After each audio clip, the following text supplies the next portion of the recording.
तालियों के साथ उनका अभिवादन करें।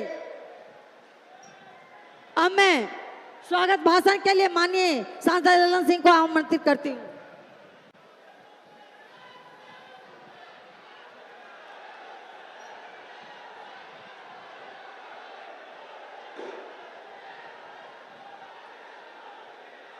आदरणीय प्रधानमंत्री नरेंद्र मोदी जी, आदरणीय मुख्यमंत्री नीतीश कुमार जी, आदरणीय मुख्यमंत्री नीतीश कुमार जी, शक्तिपीठ मां चंडिका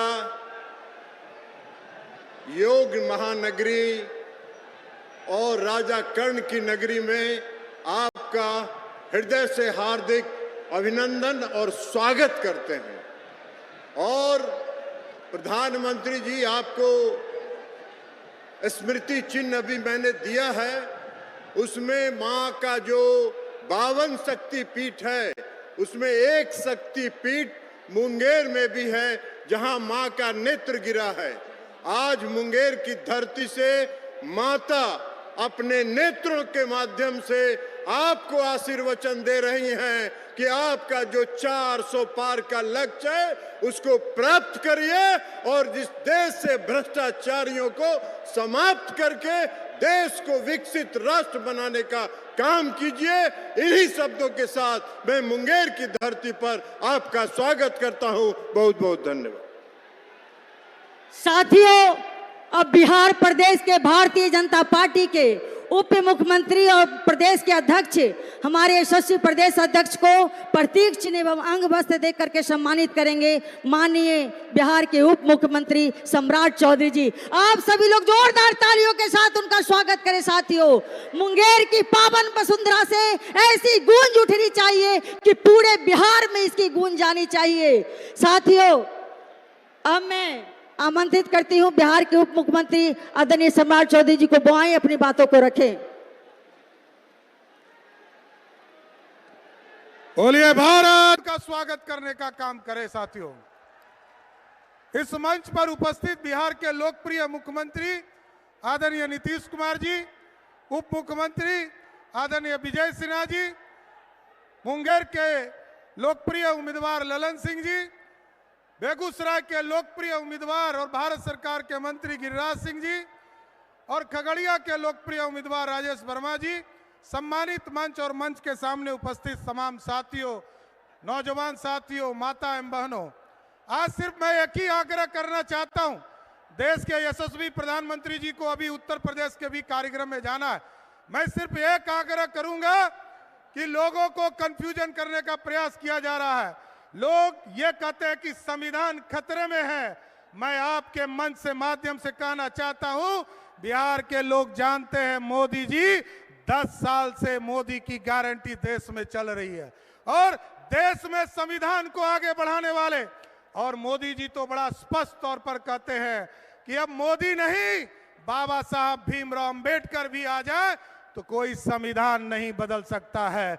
लेकिन दूसरे तरफ जो लोग आरक्षण के नाम पर लोगों को गुमराह करते हैं, बैकवर्ड फॉरवर्ड करने का प्रयास करते हैं, उनको मैं बड़ा स्पष्ट तौर पर कहना चाहता हूं, वो सिर्फ अपने लिए जीते हैं। साथियों, वो सिर्फ अपनी पत्नी को मुख्यमंत्री बनाना जानते हैं, अपने बेटा को उप मुख्यमंत्री बनाना चाहते हैं, अपने दूसरे बेटा को जो अपनी पत्नी को अत्याचार करता है उसको मंत्री बनाना जानते हैं। और आजकल एक टूरिस्ट बेटी भी दूसरे देश से इस देश में आकर चुनाव लड़ने का काम कर रही है। लेकिन साथियों, हम लोगों को तय करना है, बिहार में लोकतंत्र और संविधान को बचाने वाला कोई है तो देश के यशस्वी प्रधानमंत्री नरेंद्र मोदी हैं। हमको एक एक वोट, यहाँ पर ललन जी बैठे हैं, आदरणीय गिरिराज जी बैठे हैं, दोनों का चुनाव 13 तारीख को है। एक एक वोट मुंगेर में तीर छाप को दीजिएगा। जैसे ही ललन जी चुनाव जीतेंगे, देश में यशस्वी प्रधानमंत्री नरेंद्र मोदी जी हो जाएंगे। इसलिए सभी लोगों से आग्रह करते हुए, निवेदन करते हुए कि एक एक वोट एनडीए के प्रत्याशी को देने का काम कीजिए, जिससे मोदी जी के हाथों को मजबूत किया जा सके। बहुत बहुत धन्यवाद। साथियों, अब मैं खगड़िया के प्रत्याशी राजेश वर्मा जी को आग्रह करती हूं कि वो हमारे देश के यशस्वी प्रधानमंत्री नरेंद्र भाई मोदी जी को स्वागत करें। अब मैं महिला नारी सशक्तिकरण की मिसाल प्रधानमंत्री जी मोदी जी महिलाओं के सम्मान में, सुविधा और सुरक्षा के लिए दृढ़ संकल्पित है। उन्होंने नारी शक्ति बंधन के तहत हम महिलाओं को जो सम्मान दिया है, इसके लिए मैं सभी लोग उन्हें कर्तव्यधनी से सारे महिलाओं से आग्रह करती हूं कि वो उन्हें स्वागत और सम्मान करें। और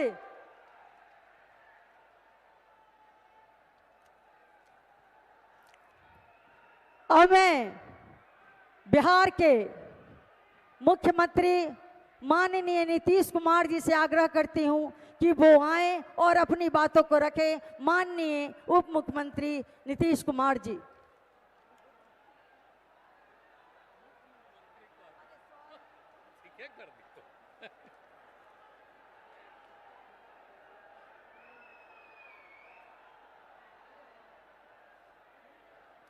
आदरणीय प्रधानमंत्री श्री नरेंद्र मोदी जी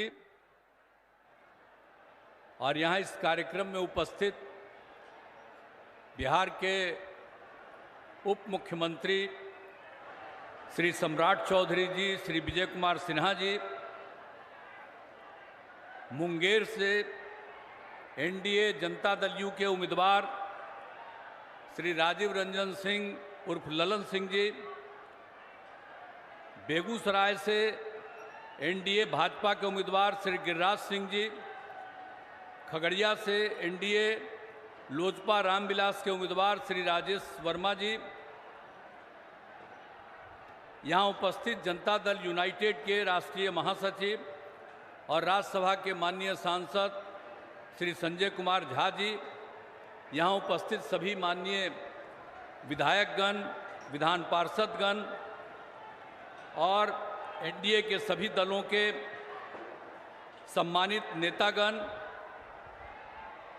प्रिंट एवं इलेक्ट्रॉनिक मीडिया के पत्रकार मित्रों, छायाकार बंधुओं और इस पूरे कार्यक्रम में उपस्थित बहनों एवं भाइयों, आज जो आदरणीय नरेंद्र मोदी जी की बात को सुनने के लिए इतनी बड़ी संख्या में आप सब उपस्थित हैं, बहन भाई सब उपस्थित हैं, मैं सबसे पहले आप लोगों का स्वागत करता हूं कि आप काफ़ी संख्या में यहाँ उपस्थित हैं, ये मुझे खुशी है। और आप जानते हैं उनके नेतृत्व में तो काफ़ी काम हो रहा है, पूरे देश का विकास हो रहा है और अब फिर चुनाव है, तो इस चुनाव में फिर जीतना है, तो ये सारी बातों को लेकर के आप जानते ही हैं कि देश का काफ़ी उन्होंने विकास किया है, बिहार को भी मदद किया है। इसके लिए मैं आदरणीय प्रधानमंत्री श्री नरेंद्र मोदी जी का हृदय से धन्यवाद देता हूं।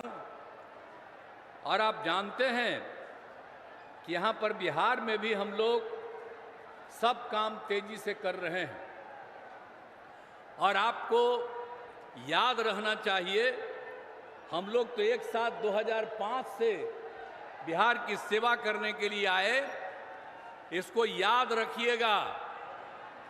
2005 के नवंबर में हम लोग आए, काम करने लगे, लेकिन याद कीजिएगा कि उसके पहले जिसको 15 साल तक का मौका था और उसके पहले कांग्रेस को मौका था, इन लोगों ने क्या किया था आप जानते थे? शाम में घर से बाहर नहीं निकल पाते थे। याद रखिए 2005 के तक जो हालत है, इसको याद रखना चाहिए। और कितना विवाद होता था। आजकल तो सब समझता है कि मुस्लिम हमारा, हम वोट लेंगे, तो कितना ज्यादा हिंदू मुस्लिम का झगड़ा कराते रहते थे।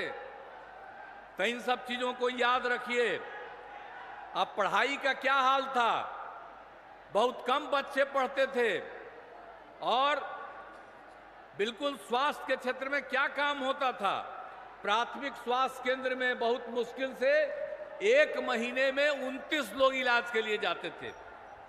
तो अब क्या हाल था, कहीं सड़क नहीं था, तो कोई तरह की चीज नहीं थी, कहीं बिजली नहीं थी। लेकिन उसके बाद जब हम लोगों को काम करने का मौका मिला तो हम लोगों ने एक एक चीज का काम किया, कितना विकास किया। और आप जानते हैं अब पूरे राज्य में प्रेम भाईचारे का और शांति का माहौल है।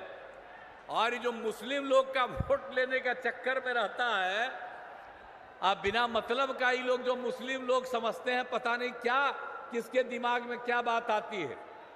तो याद रख लीजिए कि जब पहले आप लोगों के साथ झंझट होता था, तो हम लोग जब थे 2005 में, तो 2006 में हम लोगों ने कब्रिस्तान की घेराबंदी कराई।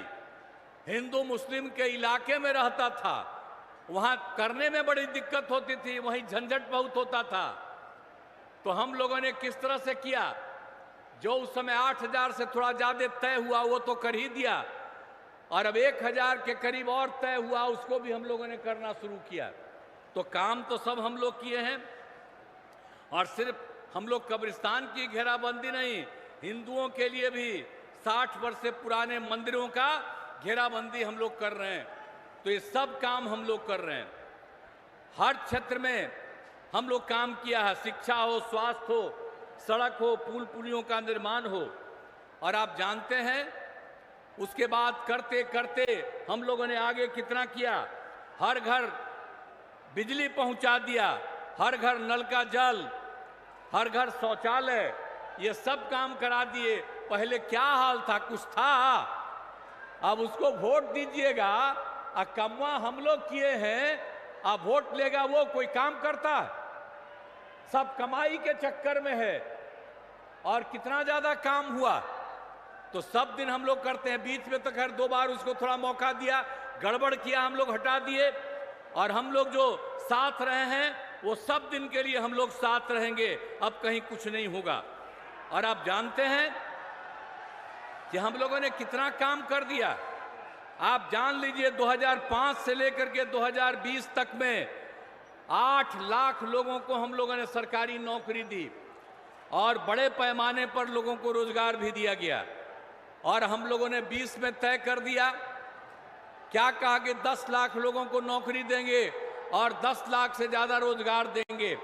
और आपको मालूम है 4 लाख से ज्यादा नौकरी हो गया, 1 लाख के करीब काम पूरा होने जा रहा, हो रहा है, 3 लाख का काम शुरू हो रहा है, और हम लोगों का काम अगले साल के अंत में शुरू होगा।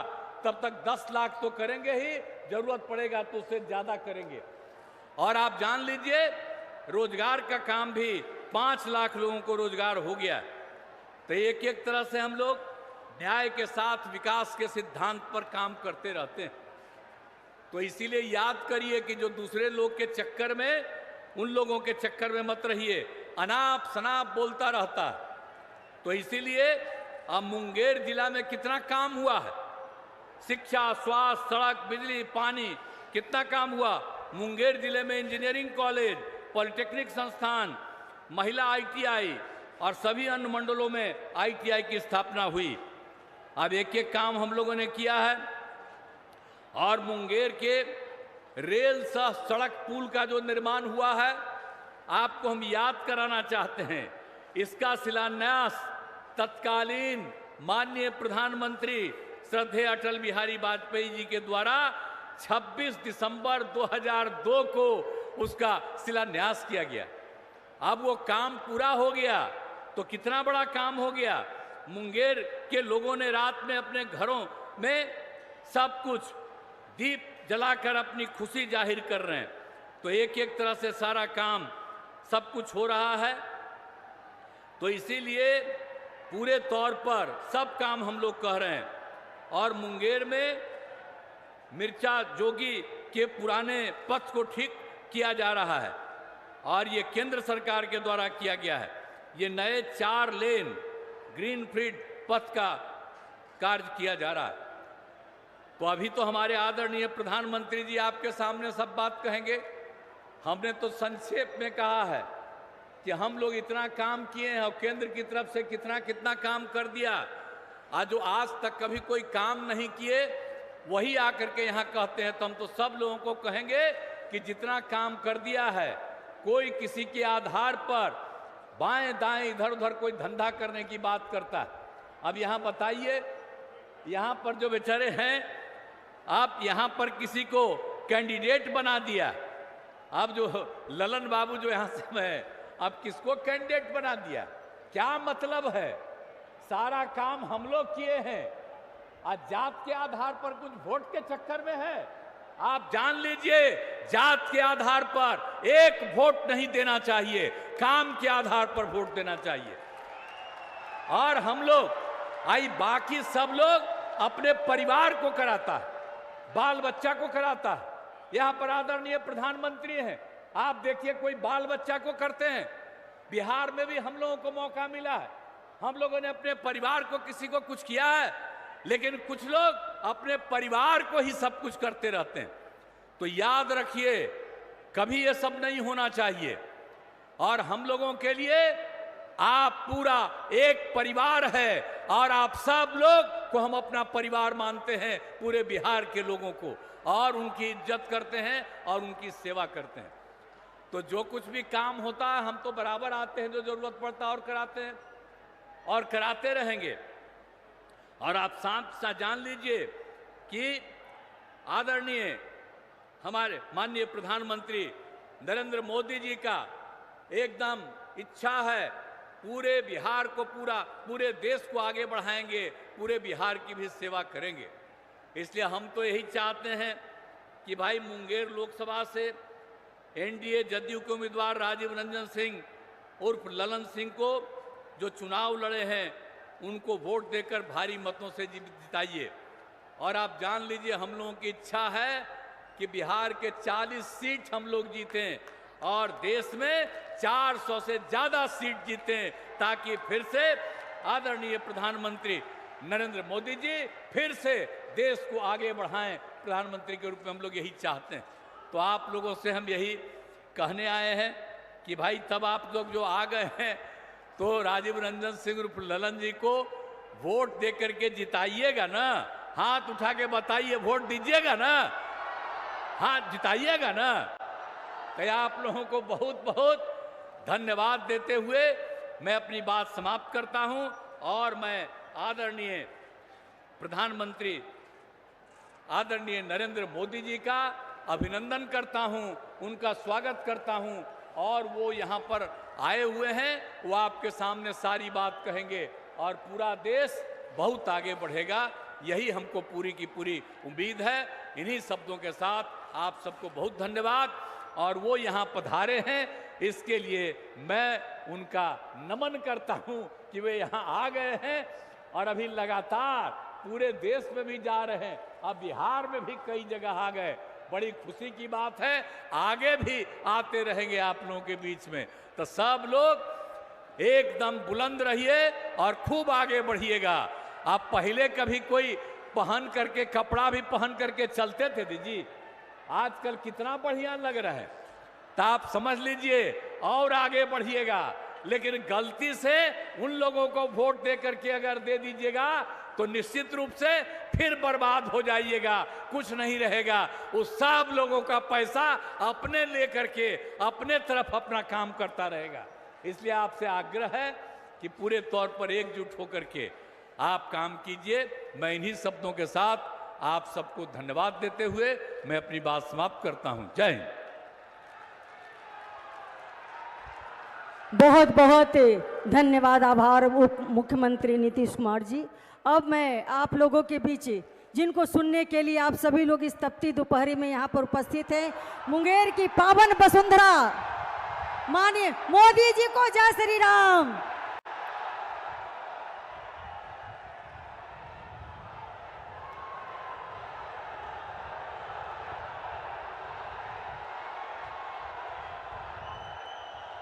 भारत माता की,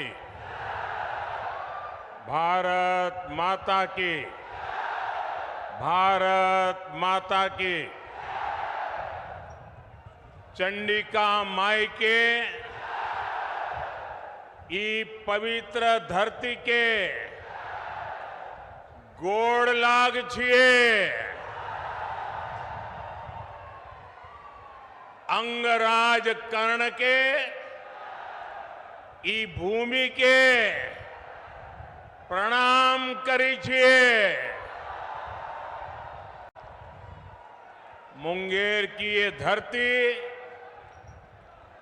स्वाभिमान की धरती है।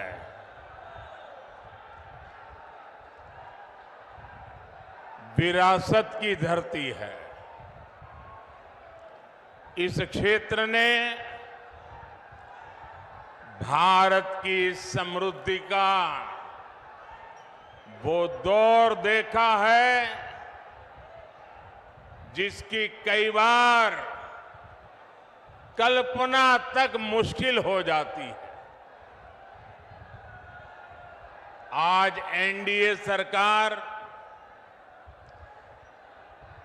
भारत की वही समृद्धि लौटाने का प्रयास कर रही है और इस प्रयास समय दुनिया भी जानती है कि ये समय भारत का समय है। दुनिया को भी लगता है कि जितनी मजबूत सरकार भारत के लोग बनाएंगे, दुनिया को भी उतनी ही मजबूती मिलेगी। 10 साल में भारत की ये जो साख बढ़ी है, आज दुनिया में भारत का डंका बज रहा है कि नहीं बज रहा है? आज दुनिया के हर देश में हर भारतीय का गौरव हो रहा है कि नहीं हो रहा है? आज भारत का सम्मान बढ़ रहा है कि नहीं बढ़ रहा है? ये किसके कारण हुआ है? किसके कारण हुआ है? किसके कारण हुआ है? किसके कारण हुआ है? ये आपका जवाब गलत है। ये मोदी के कारण नहीं हुआ है। ये सब तो आपके एक वोट के कारण हुआ है। ये आपके वोट की ताकत है जिसने दुनिया में हिंदुस्तान का डंका बजा दिया है। आपने अपने वोट से पहली बार एनडीए की मजबूत सरकार बनाई, मोदी को आशीर्वाद दिया। आज जो दिख रहा है ना, वो आपके उस वोट का परिणाम है। आज भी इतनी विशाल संख्या में आप यहां आए हैं। मैं देख रहा हूं जितने लोग यहां हैं उससे ज्यादा बाहर धूप में दिख रहे हैं मुझे। ये इस बात का प्रमाण है कि मुंगेर, बेगूसराय और खगड़िया भी एक स्वर से कह रहा है, फिर एक बार, फिर एक बार, फिर एक बार। भाइयों और बहनों, लालटेन वाले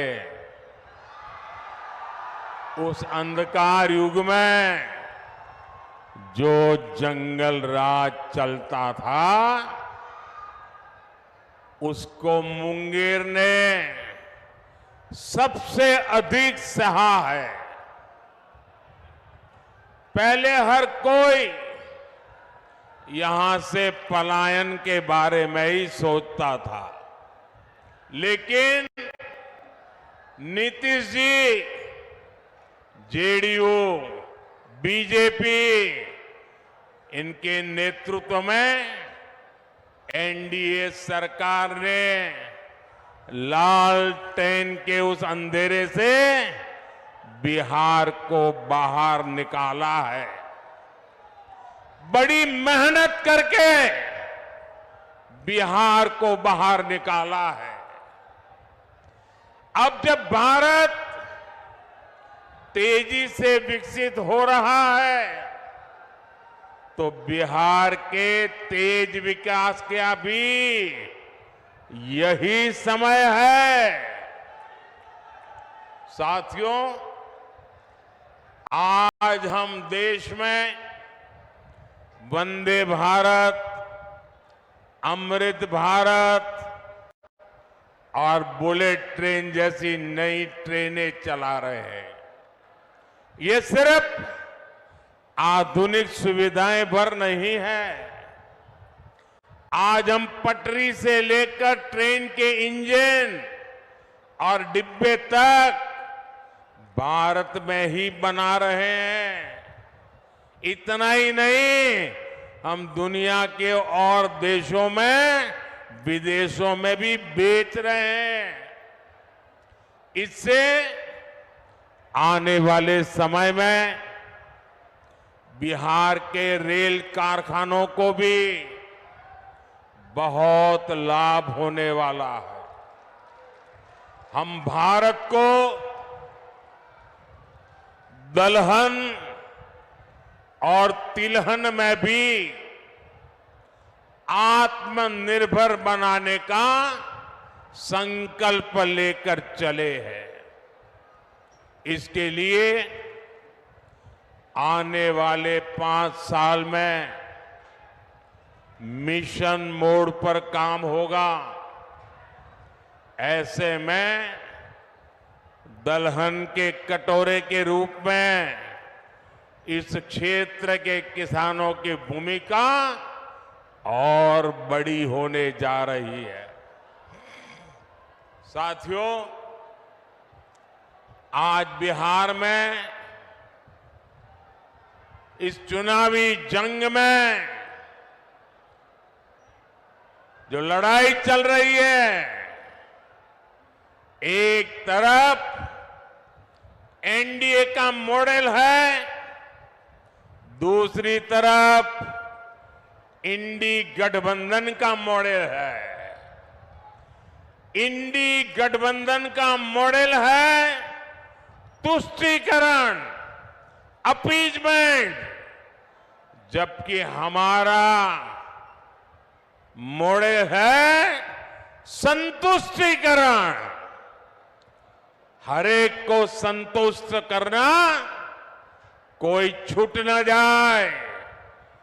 जिसके हक का है उसको उसका हक मिलना चाहिए। हमने माताओं बहनों को टॉयलेट, गैस, बिजली, पानी का सुविधा दी। हमने मुफ्त राशन और मुफ्त इलाज की गारंटी दी।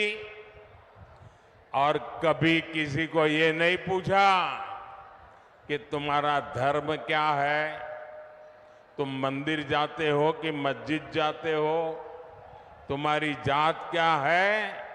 हमने तो कहा जो इसका हकदार है उनको सबको मिलेगा, और यही सच्चा सेक्युलरिज्म है, यही सच्चा सामाजिक न्याय है।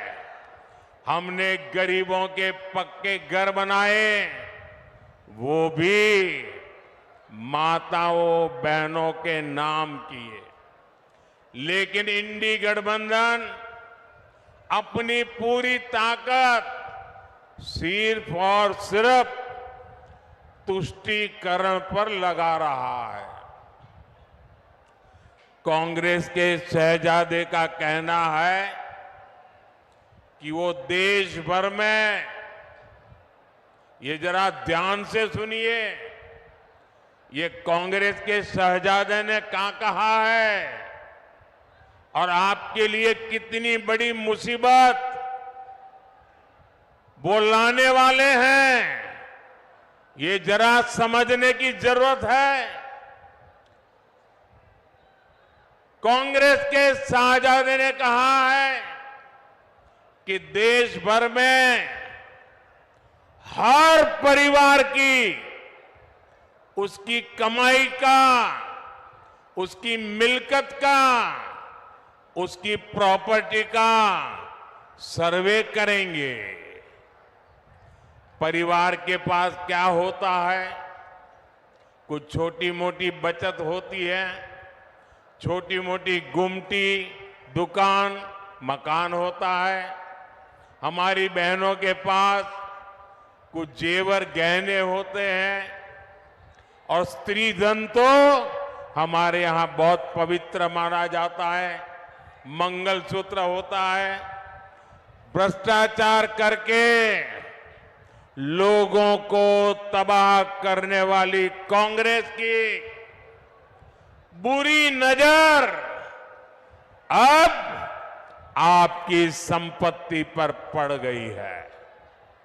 साथियों, कांग्रेस कहती है कि वो किसानों के घर और जमीन के सर्वे कराएगी और आप पर विरासत टैक्स लगाएगी और कहते हैं वो एक्सरे निकालेंगे हर एक का,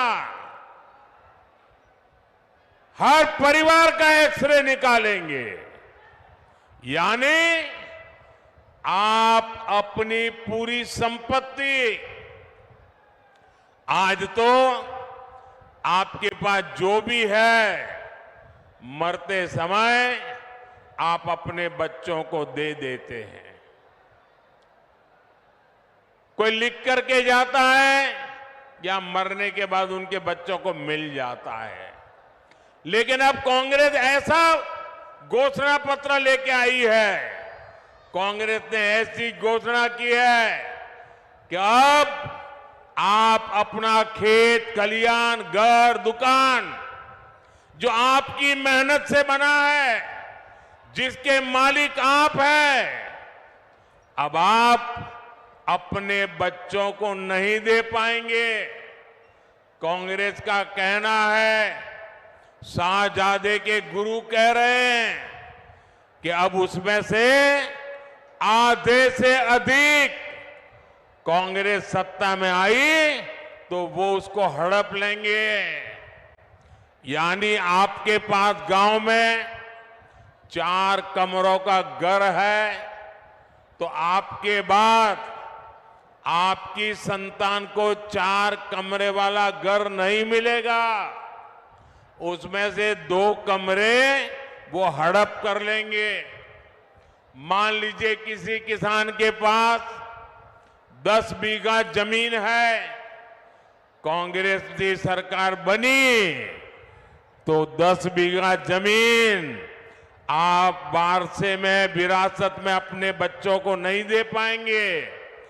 5 बीघा जमीन आपको बच्चों को देनी है, 5 बीघा सरकार में जमा करनी है। ऐसा भयानक विचार लेकर के ये इंडी गठबंधन के लोग आए हैं और इधर आरजेडी वाले, इतनी चर्चा चल रही है, मुंह पे ताला लगा करके बैठ गए हैं, क्योंकि वो भी मौन रख करके ये संपत्ति का, भागीदारी का मजा लेना चाहते हैं। विरासत टैक्स के रूप में कांग्रेस अपनी जो खासम खास वोट बैंक होगी, आरजेडी की अपनी जो खासम खास वोट बैंक होगी, ये जो आपका लूट लेंगे वो उनको बांट देंगे। और इसलिए आज पूरा देश चिंतित है, हर नौजवान चिंतित है, हर बुजुर्ग मां बाप चिंतित है। और इसलिए एक स्वर से देश कह रहा है, कांग्रेस की लूट, कांग्रेस की लूट जिंदगी के साथ भी, जिंदगी के बाद भी, मरने के बाद भी लूटेंगे। कांग्रेस की इस योजना में आरजेडी उसके साथ कंधे से कंधा मिलाकर चल रही है। साथियों, युवाओं को ज्यादा से ज्यादा नए अवसर देना, रोजगार के मौके देना, ये एनडीए की प्राथमिकता है। एनडीए सरकार मुद्रा योजना, स्टार्टअप योजना से नौजवानों को लाखों रुपए की मदद दे रही है। मकसद यही है कि देश के युवा अपने स्टार्टअप शुरू करें, अपनी कंपनियां खोलें, अपने इच्छा अनुसार काम शुरू करें। लेकिन कांग्रेस नौजवानों की सैलरी, उनकी कमाई पर, छोटे उद्योगों पर की कमाई पर भी भारी टैक्स लगाना चाहती है। भाइयों और बहनों, इंडी गठबंधन की दूसरी योजना तो और भी खतरनाक है और ये भारत के संविधान की भावना के विरुद्ध हमारे पूर्वजों ने महीनों तक चर्चा करके जो हमारा देश का संविधान बनाया, जिस संविधान को बाबा साहब आंबेडकर ने लिखा,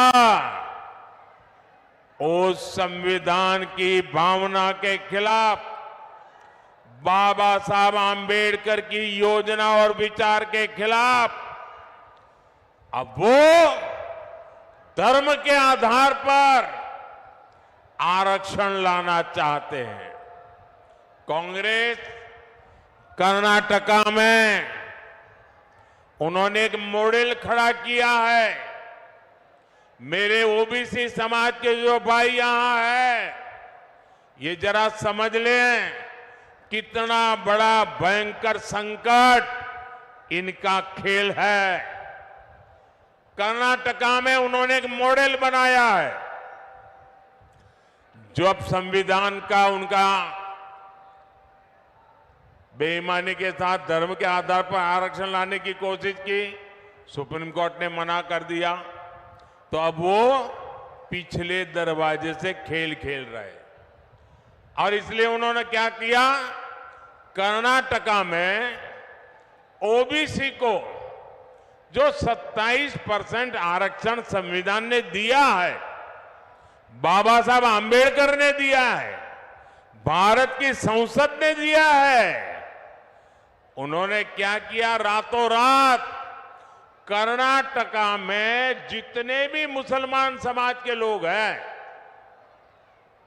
जरूरी नहीं है वो अगड़ा हो पिछड़ा हो, कुछ भी नहीं, सबके सब रातों रात एक कागज निकाला, ठप्पा मार दिया और कह दिया कि सारे के सारे मुसलमान ओबीसी है। और उसका परिणाम यह आया कि ओबीसी समाज का जो 27% का आरक्षण था, उसका बहुत बड़ा हिस्सा उन्होंने धर्म के नाम पर दे दिया। ओबीसी समाज का आरक्षण उन्होंने काट दिया। अब यही काम वो पूरे देश में करना चाहती है। बिहार में भी ये इनकी कर्नाटका जी फॉर्मूला है। वो इंडी गठबंधन वाले यादव हो, मंडल हो, कुर्मी हो, कुशवाहा हो, निषाद हो, ऐसी जितनी भी पिछड़ी जातियां हैं उनको जो आरक्षण मिला है अब वो उसमें से डाका डालेंगे, लूट लेंगे और धर्म के नाम पर बांट देंगे, अपनी वोट बैंक को देना चाहते हैं। और इसमें भी कांग्रेस को आरजेडी का पूरा पूरा साथ मिल रहा है। ओबीसी का हक लूटने के खेल चल रहे हैं और आरजेडी वाले तालियां बजा रहे हैं। लेकिन ये लोग कान खोलकर सुन ले,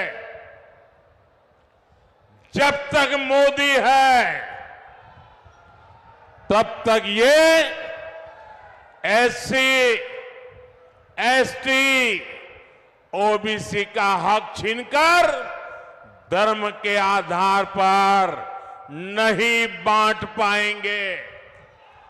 और ये मोदी की गारंटी है।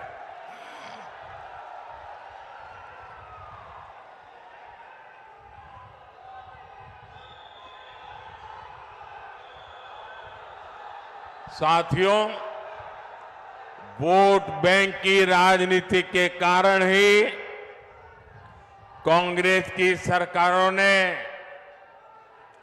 हमारी हजारों वर्षों की समृद्ध विरासत की सूध नहीं ली। आज जब मैं गर्व के साथ पूरी दुनिया में जाकर कहता हूं कि भारत लोकतंत्र की जननी है, तो ये आरजेडी, कांग्रेस, लेप वाले मेरे देश की मजाक उड़ाते हैं। ये मजाक सिर्फ मोदी का नहीं है, बल्कि बिहार के महान लोकतांत्रिक इतिहास का मजाक है। बीते 10 वर्षों में हमने अपनी विरासत, अपनी धरोहर को फिर विश्व पटल पर स्थापित किया है। गुलामी की मानसिकता से घिरे गए लोग अब चाहकर भी इस नए भारत को बदल नहीं सकते। आप देखिए, दिल्ली में G20 सम्मेलन के दौरान हमने हमारे देश की, बिहार की महान विरासत, नालंदा विश्वविद्यालय के गौरवमय इतिहास को दुनिया के सामने रखा। आज दुनिया के जो जितने G20 के बड़े नेता हैं, उनके घर में नालंदा के उस विश्वविद्यालय के साथ फोटो है। एनडीए भारत को 21वीं सदी के वैश्विक ज्ञान का केंद्र बनाने के लिए समर्पित है।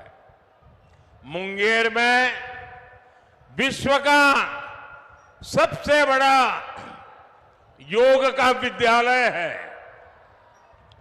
पद्मश्री पूज्य स्वामी निरंजनानंद सरस्वती जी के प्रयासों से पूरे विश्व से लोग यहां योग सीखने आते हैं। लेकिन गुलामी की मानसिकता से भरे दलों ने तो हमारे योग तक को विदेशियों के हवाले कर दिया था। आज पूरी दुनिया जून के महीने में अंतर्राष्ट्रीय योग दिवस मनाती है। उसे मुंगेर को, बिहार को गर्व होना बहुत स्वाभाविक है। साथियों, अब भाजपा ने योग और आयुर्वेद को वैश्विक बनाने के लिए बड़ी घोषणाएं की हैं। एनडीए सरकार योग और आयुर्वेद के लिए विश्व स्तर पर मान्यता देने की, प्रमाण पत्र देने की व्यवस्था स्थापित करेगी। एनडीए सरकार दुनिया के लिए योग और आयुर्वेद के प्रमाणित पाठ्यक्रम बनाने के लिए इससे जुड़े संस्थानों को मदद देगी। इससे योग और आयुर्वेद सेक्टर में हमारे नौजवानों के लिए पूरी दुनिया में अवसर बनेंगे। साथियों, मोदी का एक और मिशन भारत को हमारे छोटे किसानों के मोटे अनाज श्री अन्न को दुनिया में घर घर पहुंचाने का है। बिहार में हमारे किसान बड़ी मात्रा में श्री अन्न उगाते हैं। ये देश के करोड़ों छोटे किसानों की कमाई को कई गुना बढ़ाने वाला है। भाई और बहनों, यहां इस क्षेत्र में तो साक्षात माता सीता जी के निशान है। 500 साल बाद अयोध्या में प्रभु राम का भव्य मंदिर बना है।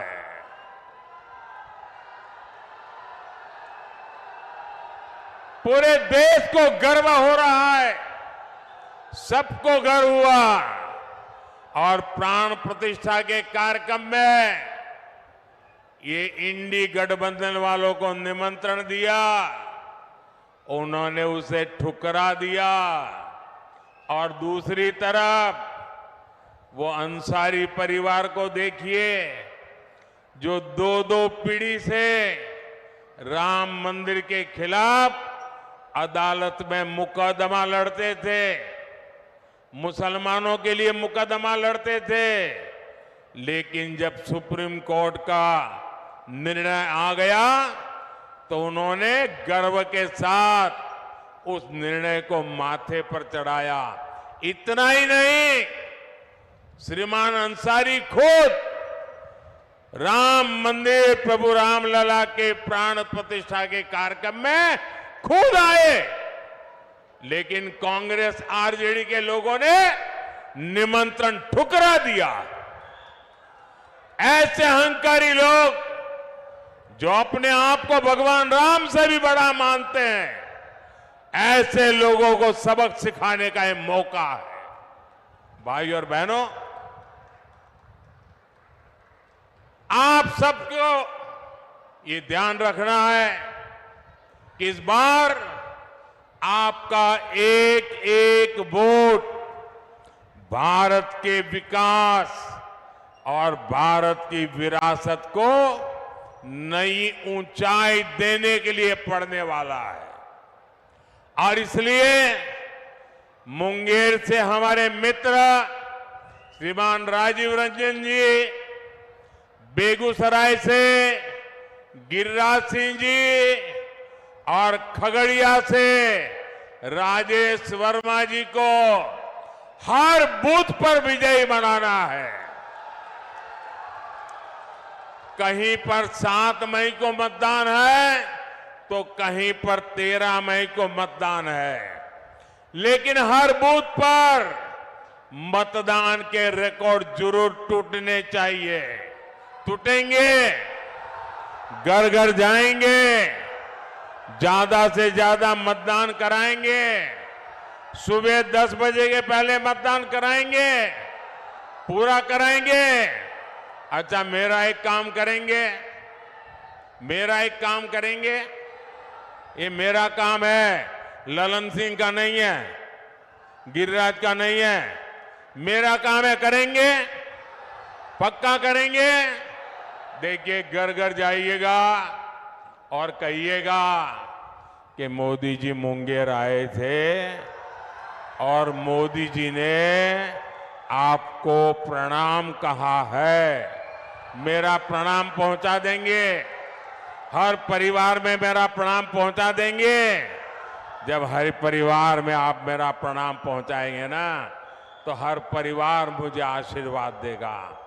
वो आशीर्वाद मेरी ऊर्जा है, वो आशीर्वाद मेरी शक्ति है, वो आशीर्वाद मेरी प्रेरणा है। और उस आशीर्वाद को लेकर के मैं पूरी ताकत से फिर से एक बार आपकी सेवा में जुड़ जाऊंगा।